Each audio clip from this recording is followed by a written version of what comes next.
আসসালামু আলাইকুম। আশা করি সবাই ভালো আছেন। আলহামদুলিল্লাহ আমিও ভালো আছি। তো আজকে আমি চলে আসছি পুকুর পাড়ে দেখতে যে পুকুরের কি অবস্থা। তো এখান দিয়ে যে মাটি কাটছিলাম সব মাটি ধুয়ে আপনার পুকুরের দিকে নেমে গেছে। আর পুকুরে নাকি শাপলা ফুল ফুটছে, তো আমি তো জানি না, অনেকেই দেখছে আমাকে বলল। তো ভাবলাম যে ফুলটা দেখে আসি, অনেক দিন হয়েছে যে শাপলা ফুল দেখি নাই। তো আজকে দেখতে যাচ্ছি। তো এটা আসলে শাপলা না পদ্ম আমি এখনও শিওর হতে পারতেছি না, কারণ আমি তো জানি পদ্ম ফুল আপনার লাল হয় আর শাপলা যেটা সেটা সাদা হয়। এখন অনেকে বলতেছে যে এটা শাপলা, তো সেটাই দেখার জন্য আমি আসছি।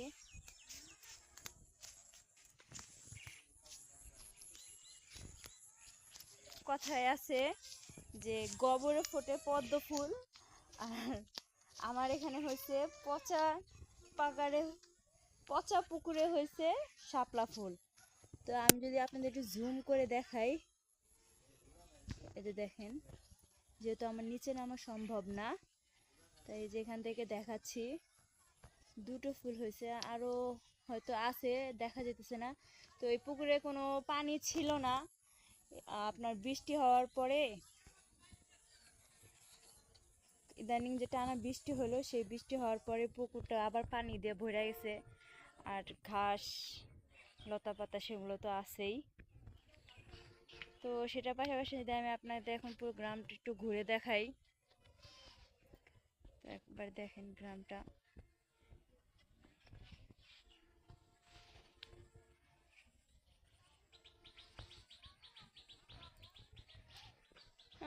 তো চলেন আজকে আরেকটা রেসিপি তো আজকে আমি আপনাদের সাথে আরেকটা রেসিপি শেয়ার করতে চাই। তো চলেন দেখে আসি সেই রেসিপিটা। খুব সহজ এবং খুব ইজি। চালের গুঁড়ো দিয়ে আজকে আপনাদের ঝাল ঝাল একটা নাস্তার রেসিপি তৈরি করব, সেই রেসিপিটাই আপনাদের সাথে শেয়ার করতেছি। তো রেসিপিটা তৈরি করার জন্য আমি এখানে নিয়ে নিয়েছি 1 কাপ পরিমাণে আটা। দিয়ে দিচ্ছি এখন পরিমাণ মতো মরিচের গুঁড়া, ধনিয়ার গুঁড়া, হলুদের গুঁড়া,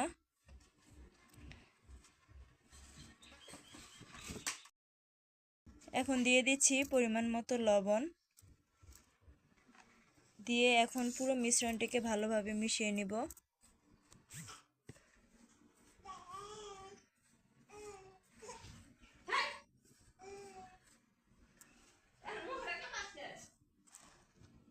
এখন দিয়ে দিচ্ছি পানি, পানি দিয়ে একটা ডো তৈরি করে নিব। অল্প অল্প করে পানি দিয়ে ডোটা তৈরি করতে হবে, একবারে দেওয়া যাবে না।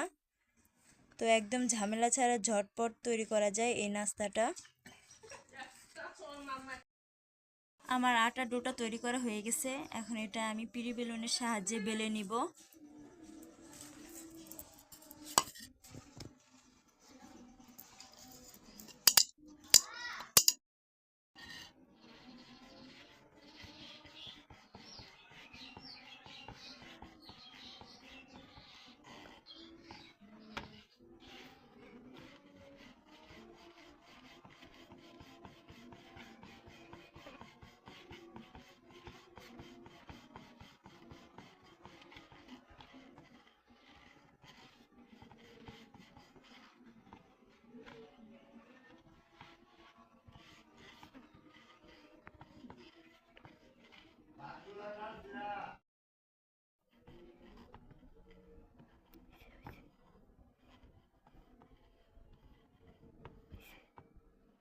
তো আমি আটার ডো চালের গুঁড়ি যে ডোটা বানাইছিলাম সেটা আমি এখন পিড়ি বেলুনের সাহায্যে বেলে নিলাম।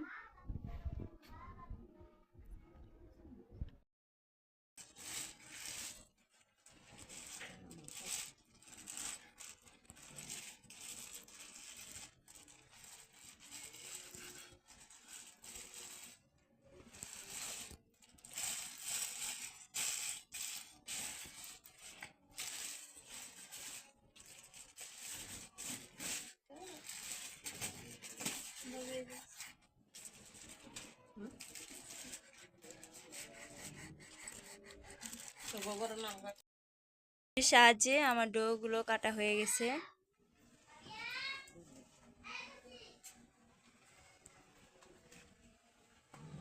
তো এভাবে একটা পিঠার মতো একটা শেপ দিয়ে দিলাম।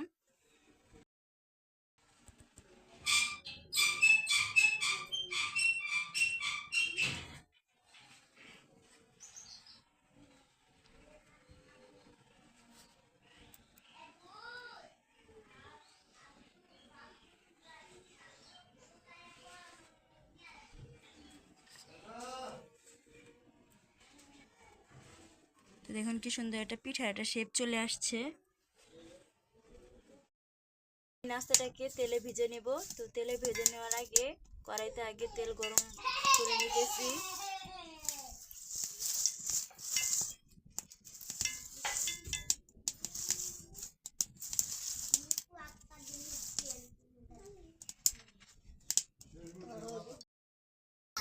তো তেল গরম হয়ে গেছে, আমি পিঠাটি এক এক করে ছেড়ে দিতেছি।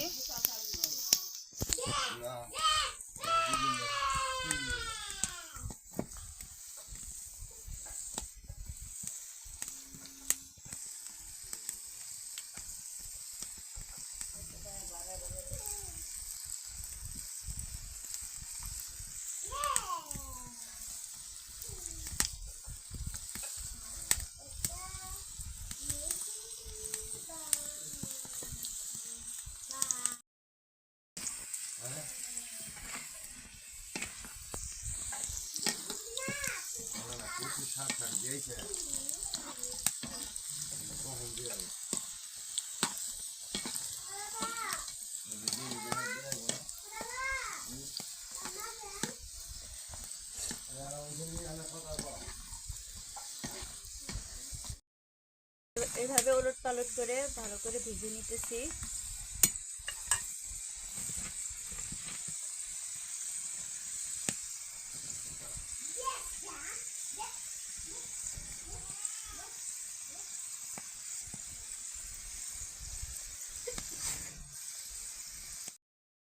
গুলো ভাজা হয়ে গেছে, এখন আমি সেটাকে তুলে নিতেছি একটা বাটিতে।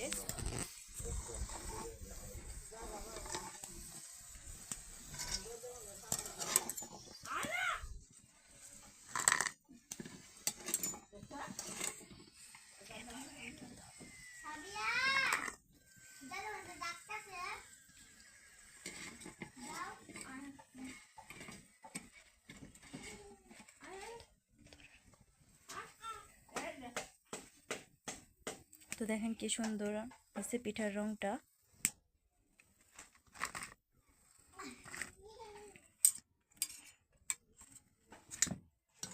তো আমি এভাবে চটজলদি একটা নাস্তা তৈরি করে ফেললাম। আপনারা চাইলেও ঘরে যে উপকরণগুলো আছে সেগুলো দিয়ে নাস্তা তৈরি করে ফেলতে পারেন।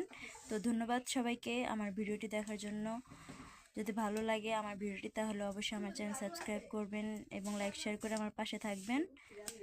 ভালো থাকবেন, সুস্থ থাকবেন। আল্লাহ হাফেজ।